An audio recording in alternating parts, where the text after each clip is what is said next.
है। लेकिन आइए, स्टॉक स्पेसिफिक एक्शन भी भरपूर रहने वाला है। पूजा हमारे साथ जुड़ चुकी है। पूजा, मॉर्निंग। पहले तो बताइए, कल बाजार बंद होने के बाद कौन से नंबर्स आए? जी, गुड मॉर्निंग नेहा। शुरुआत पहले बीपीसीएल के नतीजों से करते हैं। अहम नतीजों में नतीजे मिले जुले आए हैं। रेवेन्यू अनुमान के से ज़्यादा दिखाई दे रही है, लेकिन बाकी सभी नंबर्स अगर देखेंगे तो अनुमान से कम ही है। कामकाजी मुनाफा 68% बढ़ा है कंपनी का। मार्जिन 8% का अनुमान था, उससे कम आए हैं। 6.7% के मार्जिन फिगर्स पोस्ट किए हैं। और मुनाफा भी 5,000 करोड़ का अनुमान था, उसके सामने मुनाफा 4,649 करोड़ के कंपनी ने इस बार दर्ज किए हैं। एचयूएल के नतीजे लार्जली इनलाइन ही थे। पैट में एक बढ़त आई है, उसका कारण एक्सेप्शनल गेन था 509 करोड़ का। लेकिन बाकी सारे नंबर्स अगर देखेंगे तो अनुमान के मुताबिक ये वॉल्यूम ग्रोथ लेकिन फ्लैट था। 8% की ग्रोथ का अनुमान कर रहे थे, उसके सामने फ्लैट ग्रोथ इस बार देखने को मिला है। तो ये है नतीजे एचयूएल से। अब आते हैं वायदा बाजार से। तो पिडिलाइट इंडस्ट्रीज नतीजे मिले जुले आए हैं। आय अनुमान के मुताबिक ही रही है। 7.6% की यहाँ पर बढ़त देखने को मिली। बाकी सभी नतीजे अगर देखेंगे तो अनुमान से कमजोर थे। कामकाजी मुनाफा 8% बढ़ा कंपनी का। मार्जिन 23.7% पर सपाट हम हल्की बढ़त का अनुमान कर रहे थे। और मुनाफे में भी 8% की ग्रोथ इस बार कंपनी ने दर्ज की है। इसके अलावा परसिस्टेंट यहाँ पर नतीजे हर पैरामीटर पर अनुमान से बेहतर नजर आ रहे हैं। आय में करीब 5.7% की ग्रोथ है। एबिट 12% से बढ़ा है कंपनी का। मार्जिन अगर देखेंगे तो 14.9% का है, 14.4% का हम अनुमान कर रहे थे। और मुनाफा भी करीब 15% की ग्रोथ यहाँ पर दर्ज हुई है। और इसके अलावा कोफोर्ज भी कल देर रात कंपनी ने अपने नतीजे घोषित किए हैं। नतीजे मिले जुले आए अनुमान से ज़्यादा देखने को मिली, लेकिन बाकी सभी तर्ज पर अगर नंबर्स देखेंगे तो अनुमान से कमज़ोर आए हैं। आय 8% बढ़ी है कंपनी की, मुनाफा 7%। और मार्जिन देखेंगे तो 13.1% का एक्सपेक्टेशन था, उसके सामने 9.5% के नंबर्स इस बार कंपनी ने दर्ज किए हैं। तो मार्जिन के फ्रंट पर नंबर्स काफ़ी कमज़ोर नज़र आ रहे हैं। ओके, चलिए, तो ये कुछ बड़े नंबर्स हैं जो आए हैं, और आज ऑफ कोर्स मार्केट जब खुलेंगे इनका रिएक्शन दिखेगा।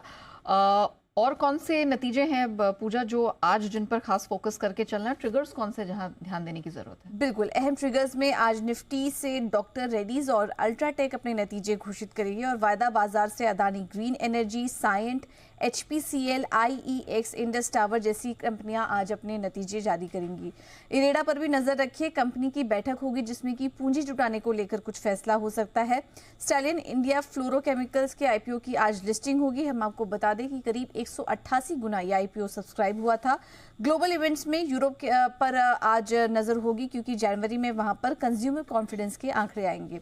इसके अलावा डेंटा वाटर एंड इंफ्रा दूसरा दिन है आज IPO का। पहले दिन के सब्सक्रिप्शन की बात करें तो करीब 17 गुना ये IPO सब्सक्राइब हुआ, जिसमें कि रिटेल पोर्शन जो था वो 17.5 गुना सब्सक्राइब हुआ है।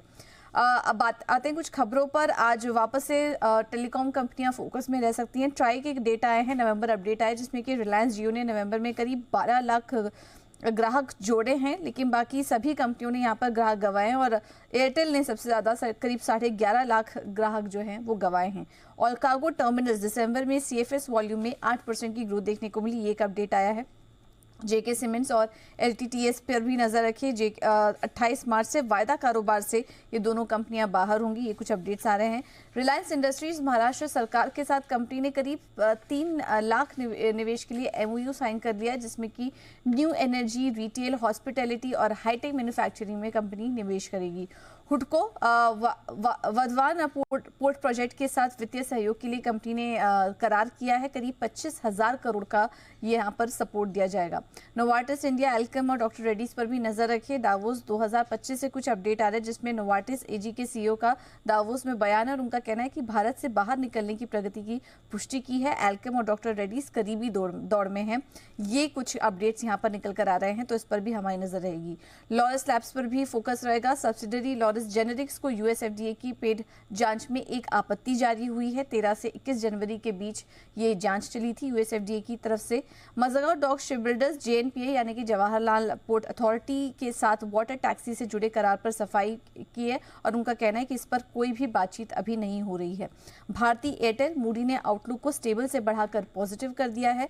जाइडस लाइफ साइंसेज पर भी नजर रखिए। उसनोफ्लास्ट को US FDA से दुर्लभ का दर्जा यानी कि ऑर्फन ड्रग स्टेटस का दर्जा मिला, और इसका मायने ये है कि ये जो स्टेटस मिला है उससे दवा के विकास में भी मदद मिलेगी। अमेरिका में करीब 2 लाख से भी कम लोग इससे पीड़ित हैं।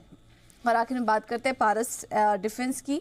ऑप्टिक्स पार्क प्रोजेक्ट के लिए महाराष्ट्र सरकार के साथ करार कर लिया है, जिसमें कि जमीन आवंटन सब्सिडी पर 12,000 करोड़ का निवेश करेगी और 2028 में ऑप्टिक पार्क प्रोजेक्ट की शुरुआत होगी। चलिए, तो नतीजे तो रहेंगे, साथ ही खबरों का भी भरपूर एक्शन आज आपको स्टॉक्स में, सेक्टर्स में दिखेगा। Thank you Puja.